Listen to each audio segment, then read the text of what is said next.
à la crise économique qui secoue la sous-région Afrique centrale, le gouvernement camerounais s'est félicité de la résilience de l'économie locale. Pourtant, les entreprises camerounaises sont à la croisée des chemins et déplorent l'insuffisance des mesures d'accompagnement pour renforcer leur compétitivité économique face à l'invasion des produits venus de l'Occident. De plus, elles déplorent le mépris des pouvoirs publics qui attribuent la quasi-totalité des projets structurants aux multinationales. Le patronat camerounais qui estime qu'il y a l'inexistence d'un patriotisme économique au Cameroun, un diagnostic sans complaisance qui a été dévoilé lors d'un dialogue engagé entre le ministère de l'économie et le secteur privé au siège du groupement interpatronal du Cameroun à Douala. Reportage Donald Anouzwa et Mitterrand Dame. Les organisations patronales des petites et moyennes entreprises disent se méfier de ces politiques gouvernementales qui ne concernent que les grandes entreprises. Les patrons des PME se sentent pour ainsi dire exclus du champ de la promotion des exportations du Cameroun vers l'Union européenne dans le cadre des accords de partenariat.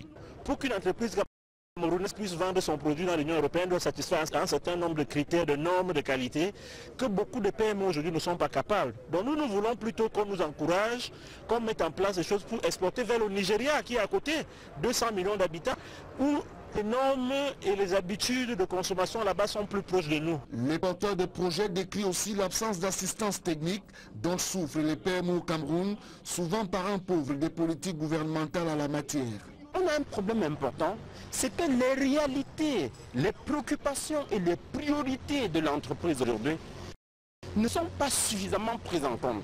Moi, je voudrais que l'État passe du discours à l'action. Qu'on conçoive des structures simples, proches du monde de l'entreprise, et qu'on passe à la disposition de ces structures des compétences véritables, avec des mécanismes de management, de gestion, d'accompagnement. La lenteur administrative et la réticence de certains départements ministériels ne sont pas de nature à contribuer à l'éclosion du secteur privé. Vous écrivez à un ministère aujourd'hui, vous n'êtes pas sûr de recevoir une réponse. Pour avoir une explication, une clarification sur un point de réglementation, vous n'êtes pas sûr d'avoir des réponses. Parfois, vous obtenez une facilité. Il vous dit que la loi de finances ne le permet pas. Donc il y a un problème de cohérence ou même d'incohérence dans la lutte et l'accompagnement du secteur privé que l'on voit améliorer. Il est donc question de promouvoir le dialogue franc et sincère entre le gouvernement et son secteur privé. Pour répondre aux critiques acerbes du patronat camerounais, le gouvernement manifeste sa volonté de renforcer la diversification de l'économie. Paul Motazé promet la mise en œuvre d'une politique de sélection et d'accompagnement des champions nationaux au Cameroun. Le ministre de l'économie, de la planification et l'aménagement du territoire a engagé des réflexions avec le secteur privé pour dessiner une feuille de route et élaborer un plan d'action dans le but de placer le secteur privé dans son rôle de moteur de la croissance économique au Cameroun. D'autres précisions avec Mitterrand Dame et Donald Anouzwa. L'option du gouvernement, à travers le ministère de l'économie, est de renforcer son dispositif d'accompagnement du secteur privé pour permettre à ce dernier de mobiliser l'épargne et avoir accès aux financements mis en place par les institutions financières internationales. Pour y parvenir, l'État et son secteur privé doivent déceler les causes de cette crise économique qui perdure. Si de voir avec le secteur privé ce qu'il y a lieu de faire pour que, et j'aime le rappeler, pour que si les causes qui nous ont amenés à la crise perdurent, qu'est-ce qu'on ferait après les 3 ans du programme que nous avons conclu avec le Fonds monétaire international? C'est un programme de 3 ans. Ça veut donc dire que pendant ces 3 années, nous devons travailler pour réformer structurellement l'économie. Pour que, le cas échéant, si les causes sont toujours là, que ces causes qui trouvaient que l'économie renforce. Par contre, mais n'est pas le secteur privé qui se tient à Douala.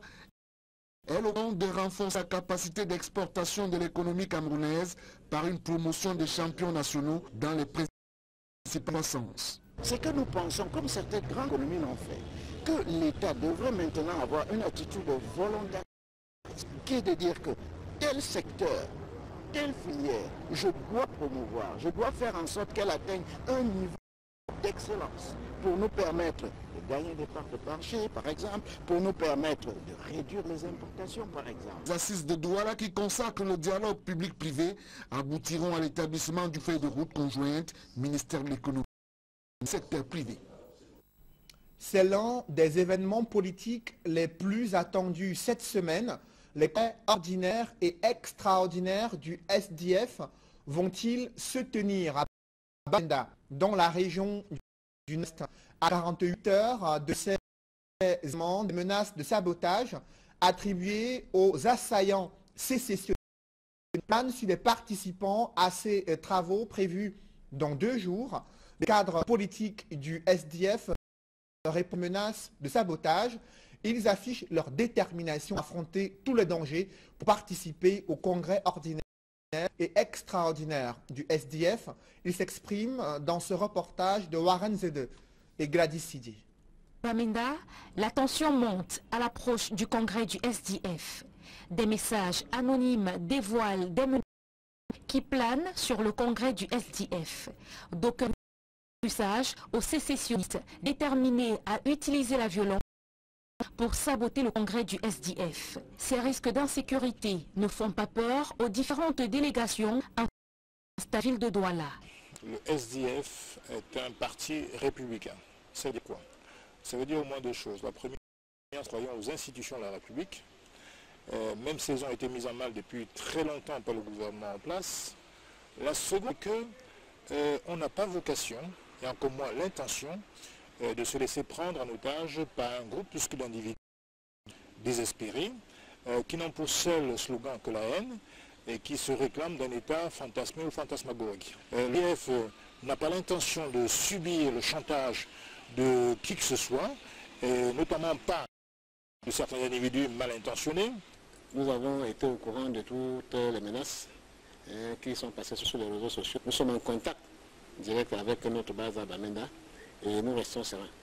Notre chairman lui-même a dit que si c'est aujourd'hui qu'un militant de SDF peut avoir peur d'un affront, c'est que celui-là n'avait pas sa place dans le SDF. Après 27 ans de militantisme, c'est pas aujourd'hui qu'on va éviter, qu'on doit cesser de faire notre travail parce qu'on nous a promis la guerre ou ceci ou cela. En croit les cadres politiques du SDF, rien n'est clairement défini quant au lieu qui va abriter le congrès.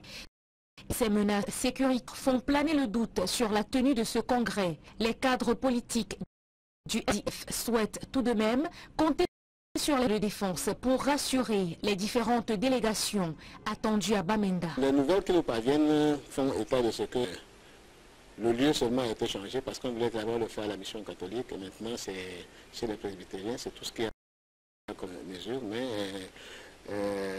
nos camarades qui avaient très peur ont essayé de faire la pression pour demander même qu'on délocalise, pas à Bouddha ou à Yaoundé de le faire, quitte à ce qu'on change même la date du congrès. Mais les sages du parti ont jugé qu'en 2 jours, changer la date d'un congrès. Et dans cela, le fait que le président de la République a le calendrier en sa poche, on ne sait pas ce qui va arriver demain. Peut-être qu'en reportant encore le congrès, on risque d'être surpris, on n'aura pas le temps nécessaire pour pouvoir choisir nos candidats. Donc, la date a été annoncée. On va tout faire pour faire tenir notre congrès à cette date. Le congrès aura bien le 22, 23 et 24. Cependant, nous prenons très au sérieux cette menace de groupuscule d'hommes désespérés et nous réclamons donc que l'État puisse jouer pleinement sa mission, à savoir assurer la sécurité des biens et des personnes. Nidjan Frundi, en réponse à ces menaces qui circulent, a dit qu'il a les assaillants sur place et qu'il n'était surtout pas question de céder à une quelconque menace. Le congrès du SDF a bel et bien lieu du 22 au 24 février. Dans ce chapitre politique, c'est une question qui taraude l'esprit de l'opinion publique. Quelles sont les réelles intentions du doyen des sénateurs? Classique du régime Biya et fervent défenseur du fédéralisme sur le théâtre de la crise anglophone, cette prise de pont du phone Victor Mokete peut-elle faire basculer le pouvoir de Yaoundé dans la perspective de la mise en œuvre politique tant attendue pour mettre fin à la crise anglophone? Et cette sortie du Fonds Mokete, comment est-elle perçue au sein du régime Biya? Des politologues scrutent les enjeux d'une telle prise de position exprimée au plus fort de la crise anglophone. C'est dans ce reportage signé Gizogo. La déclaration de Chief Victor Mokete suscite un questionnement du point de vue politique. Guillaume Mandam-Vondor, essayiste et analyste politique, avance qu'il ne s'agit pas du dépit de Chief Victor Mokete, mais possiblement d'une opération de communication. On ne peut pas parler ici de dépit. Je pense plutôt qu'il y a eu une opération de communication qui n'est pas le fait du prince Mokete lui-même, mais qui est le fait de personnes qui tout autour de lui savent qu'il, aussi bien dans la zone francophone ou dans la zone anglophone, une certaine posture, il a une certaine hauteur. Donc quand il dit finalement, les gens vont se dire, écoutez, si c'est le prince qui dit ça, alors c'est très simple. De plus, soutient l'analyste, on peut y lire aussi des velléités de positionnement dans la logique des réformes politiques annoncées. Et il est possible que Fonds Mokete et un certain nombre de groupes soient en train de se positionner par rapport justement à ce sénatorial. Il y a sénatorial, il y a toute la réforme institutionnelle qui doit accompagner justement la crise anglophone aujourd'hui. Là aussi, qui commence à prendre forme, ça amène des gens qui se sentent à peu près capables de briguer ceci ou cela, de se positionner d'une manière ou d'une autre. Par ailleurs, observe l'essayiste, cette rotation politique pourrait faire écho jusque dans les rangs du RDPC. Nous sommes en année électorale. Le RDPC, qui est le parti de Fonds Mokete, a besoin de se déployer. Le RDPC veut une fois de plus, y compris dans les zones du nord-ouest et du sud-ouest. Donc à partir de ce moment-là, la question qu'on pose est de savoir qui est-ce que nous mettons en avant, sur qui est-ce que nous nous appuyons pour atteindre les objectifs que nous devons atteindre. Quant à la portée de ces déclarations sur Paul Biya, Guillaume Mandam-Vondor pronostique qu'il ne pourrait ébranler le plan de la République au regard de ce qu'on sait de lui par le passé. Le président Biya est habitué à ça. Des gens qui lui disent nous allons taper dessus et puis le matin qui reviennent prendre du café avec lui. Le président Biya est là depuis 35 ans, tous les Camerounais qu'il n'est pas accessible. Donc c'est pas une nouveauté qu'on pourra attribuer à c'est quelque chose qu'on sait. Finalement, une sortie dont les codes sont loin d'être simplement les premiers signaux qui émergent actuellement. Au-delà du doyen des sénateurs, les voix de ces barons du régime Biya retentissent dans le chaudron de la crise anglophone. Opposés au ton ferme de l'aile conseilliste, ils prônent une approche plus politique et plus inclusive pour résoudre la crise anglophone. Évocation Donald Brice-Kamgan. C'était le 15 février 2017, soit un mois à peine après la mise aux arrêts de plusieurs dizaines de manifestants des régions du nord-ouest et du sud-ouest. À son initiative et à l'issue d'une concertation ayant regroupé à Bamenda sénateurs et députés RDPC des deux régions en crise, Simon Achidi Achou demande au État de libérer les personnes interpellées en rapport avec les tensions dans les régions anglophones. La sortie du vice-président qui signe le document listant les résolutions de cette rencontre tranche net avec les prises de position de ses camarades de parti qui soutiennent Mordicus à l'époque que Maître Félix Agbombala et les autres ne sauraient être relaxés sur les dommages sociaux et la vandalisation des symboles de l'État dans le nord-ouest et le sud-ouest, ainsi qu'un des activités économiques dues au respect scrupuleux des mots d'ordre de ville morte peu avant la crise anglo-saxonne. C'est le sultan Bombo Njoya qui crée la surprise le 20 février 2016, à une période où les appels à la candidature Paul Biya en 2018 pleuvent des 4 coins du territoire national. Le chef de la délégation permanente du RDPC Région de l'Ouest estime qu'un congrès extraordinaire du Parti de la Flamme s'impose avant toute décision. La rencontre que l'ancien juge alors urgente et impérative devait permettre de débattre de la situation préoccupante qui menace la paix acquise de haute lutte, avait expliqué le roi des Bamoun. Dans de l'actualité, l'accès à la protection sociale pour les plus vulnérables est une épineuse équation pour le gouvernement. Les critères de vulnérabilité doivent être consignés dans un guide. Il est en cours d'élaboration et de validation à Yaoundé. L'objectif est de mieux cibler les couches sociales vulnérables afin qu'elles aient un accès plus facile à une protection sociale dans les tout prochains mois. Expliquons avec Emmanuel Diop et Marcelin Gansop. Alors que se profile la mise en place d'un système de santé universelle, le gouvernement fait face à une équation dont la résolution n'est pas aisée, celle de savoir qui est éligible et qui ne le sera pas.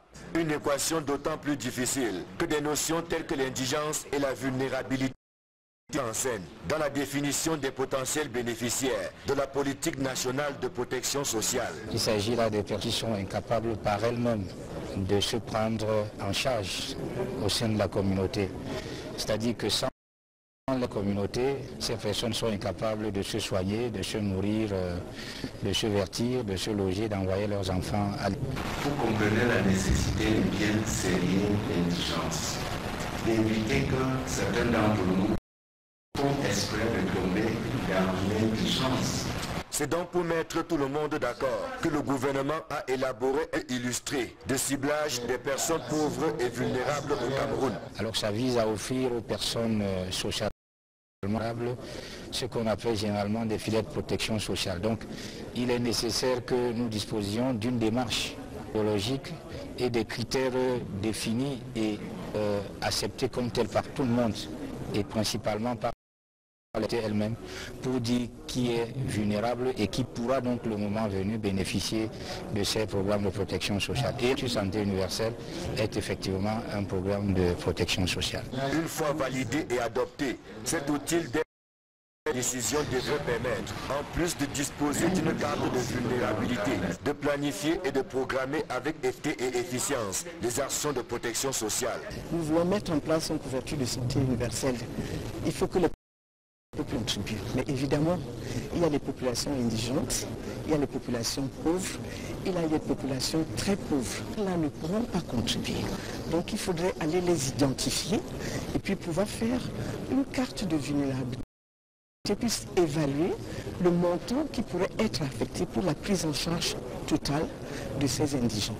Un cadre de bonnes intentions dont on attend la matérialisation afin que seuls ceux qui ont voix au chapitre puissent désormais bénéficier des danses dues aux personnes socialement vulnérables. Après l'adoption de ce guide de pauvreté et de vulnérabilité, le directeur de la solidarité et du développement social au ministère des Affaires sociales explique les stratégies mises en œuvre pour mettre justement cette politique et permettre de cibler les populations plus vulnérables au Cameroun. Je vous propose de l'écouter. Un expert consultant avait sélectionné et mandaté pour faire une proposition de méthodologie et de mécanismes pour le moment venu cibler les pauvres et vulnérables dans la perspective de la protection sociale et de la couverture santé universelle. Alors pour que cette méthodologie-là soit assimilable par ceux qui seront chargés de la mettre en œuvre, parce qu'elle prévoit que tout se passe au niveau de la communauté. Donc c'est les membres eux-mêmes qui procèdent à l'identification de ceux qui sont considérés comme vulnérables et donc bénéficiaires des programmes de social. Donc pour qu'ils s'approprient cette méthodologie, il était nécessaire de leur proposer un instrument facilement lisible, que des illustrations qui renvoient aux scènes de nos vies quotidiennes et à notre contexte socio-culturel national. C'est ce qui feront l'objet de validation ce jour. Et donc, à la suite de ce guide, nous allons passer à la phase opérationnelle, c'est-à-dire on va former les agents et les membres de la communauté chargés de cibler les personnes pauvres et vulnérables. Ça, c'est la prochaine étape. Ce sont des chiffres inquiétants dans le domaine de la santé. 4 Camerounais sur 10 sont confrontés à l'obésité dans le pays et les femmes sont les plus touchées. Des médecins révèlent qu'elles s'exposent ainsi à de nombreuses maladies, parmi lesquelles le diabète, l'hypertension artérielle.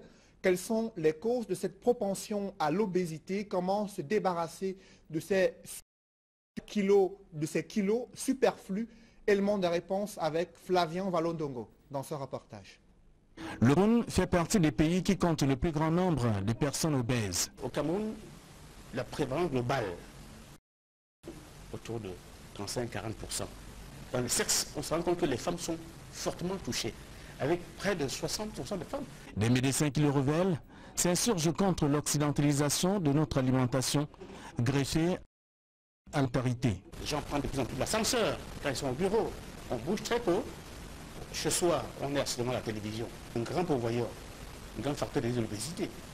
Alors que les spécialistes de la santé précisent qu'il existe plusieurs types d'obésité, les victimes de cette pathologie se découvrent après consultation. On remarque quand même que le taux d'obésité est très élevé. Chez ceux qui viennent 3 fois sur 4, vous vous rendez compte que ces gens qui consultent pour l'essoufflement à l'effort, c'est en fait parce qu'ils sont en surpoids ou en obésité.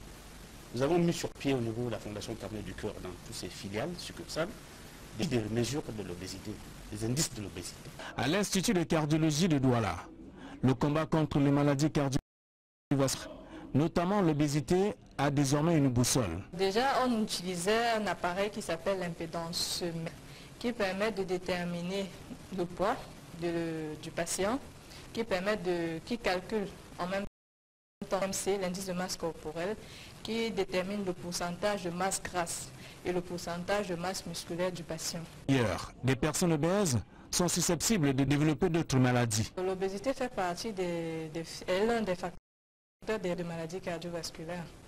Donc, toute personne obèse est à risque de développer des maladies cardiaques. L'obésité, cette maladie qui gagne du terrain au Cameroun, peut être stoppée dans sa course si l'on respecte des prescriptions médicales. Réduire son sucre, les alcools, ça de manière concrète.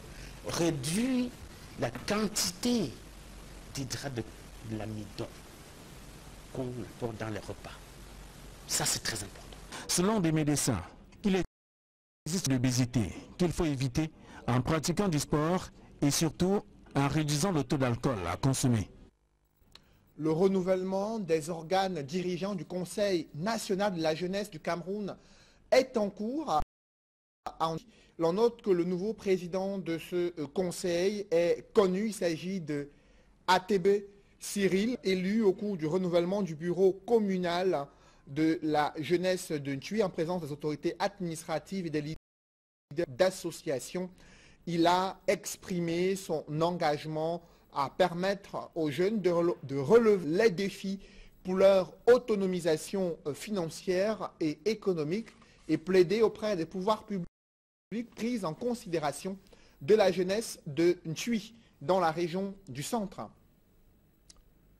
Il y a de nouvelles révélations sur les probables raisons de la démission du directeur du projet de construction du stade Omnisport à Olembe, un stade qui doit abriter la CAN 2019.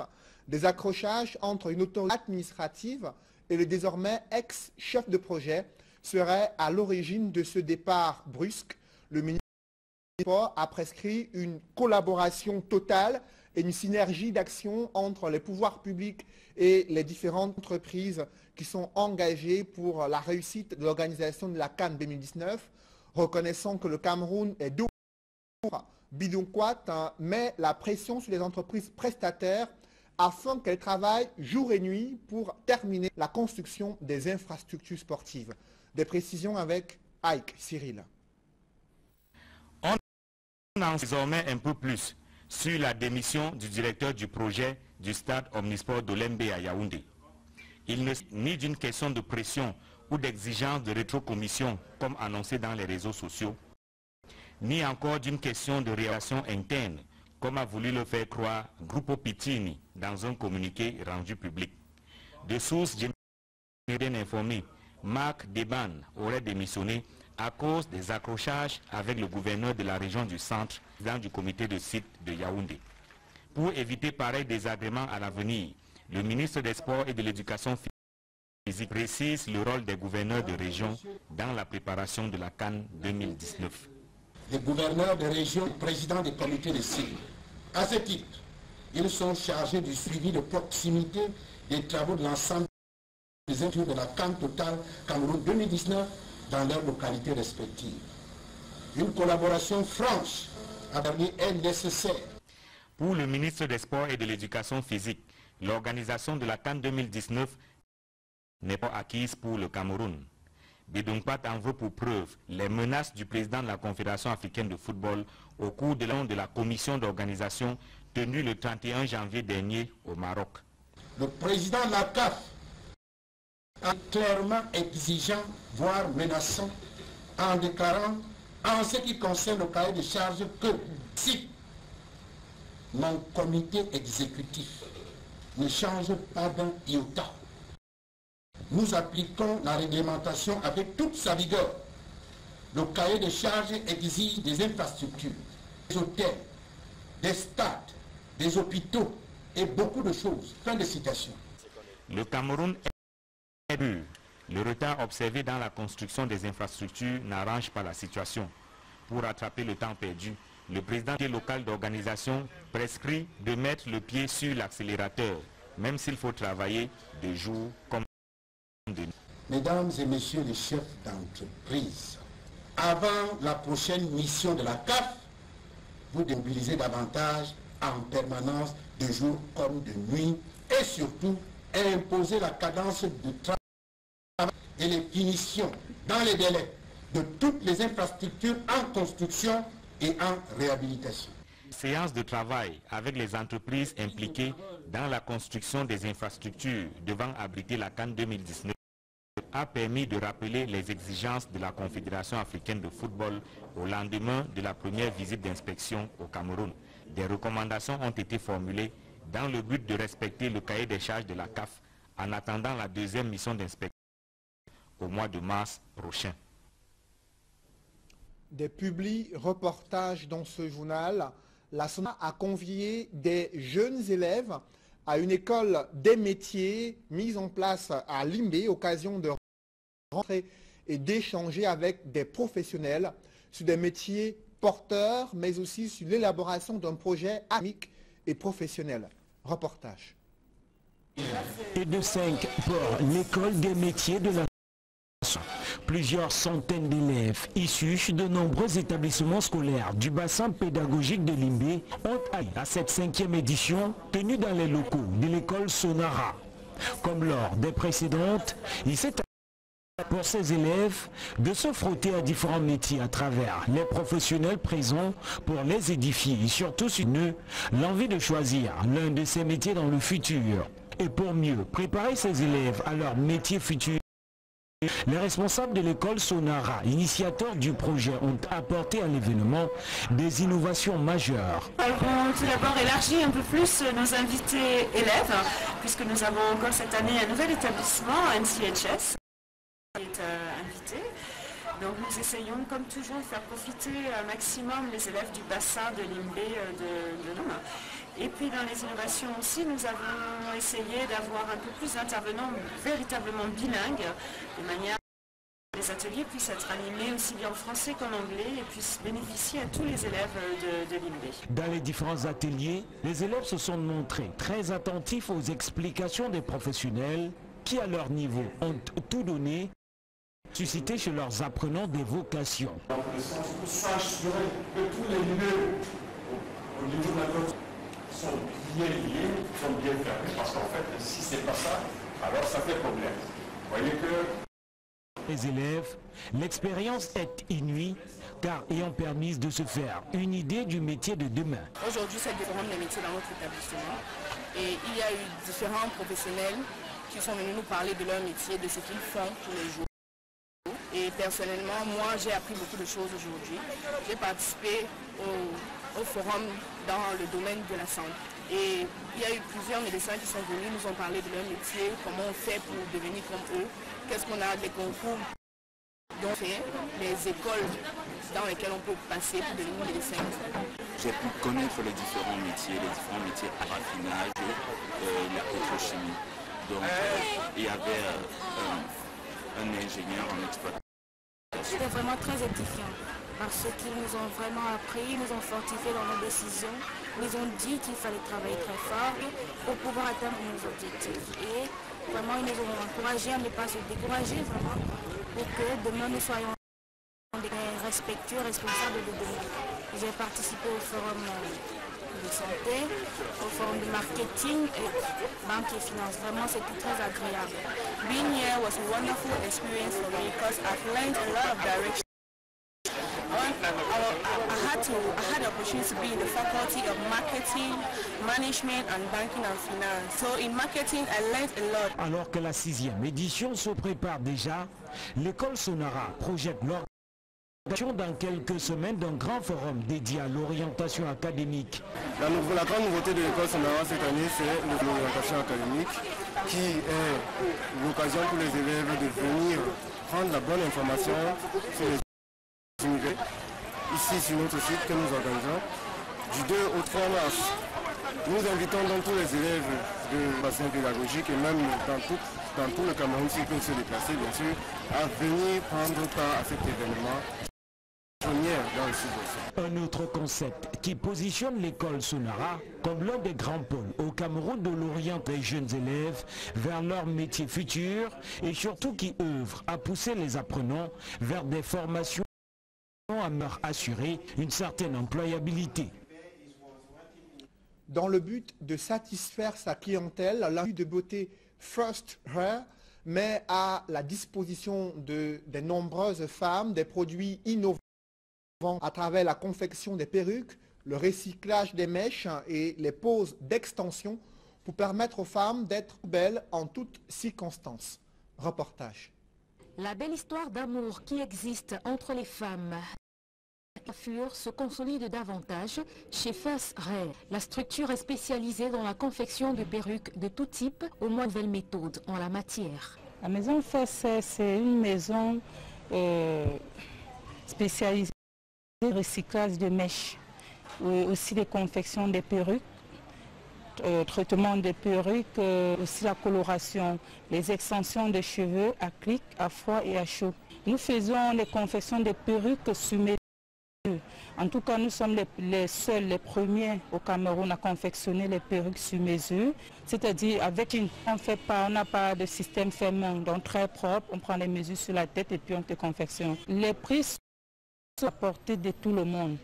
Moi, mon but, c'est un plaisir. Ce n'est pas un travail, on va dire, on cherche l'argent au Cameroun, mais c'est vraiment quelque chose que je fais avec passion. Les spécialistes de Fess Hair ont aussi la possibilité de résoudre un problème auquel de nombreuses femmes sont confrontées, celui de la qualité de la mèche après son utilisation. C'est-à-dire, si tu as par exemple chez toi, déjà prêt à jeter, non, nous recyclons la mèche, on redonne vie. Donc la mèche redevient neuve. Tu as une mèche pas encore, c'est-à-dire cousue, pour rendre ça en greffe. Nous ici, là, on te rend ça en greffe aussi. Et Fess Hair, nous vendons les produits d'entretien des cheveux, les mèches avec garantie à vie. Parce qu'au Cameroun, il y a un problème, les gens se plaignent beaucoup, on nous a vendu des faux, mais nous, chez nous, on vous vend une mèche avec une garantie à vie. Et les extensions des cheveux, c'est un truc que tu peux faire 6 mois avec sur la tête sans l'enlever. Ça veut dire que tu es avec à la piscine, tu peux nager avec, tu peux laver ta tête. Avec les extensions, c'est net comme tes cheveux et tu n'enlèves jamais 6 laves et puis tu peux colorer 4 fois.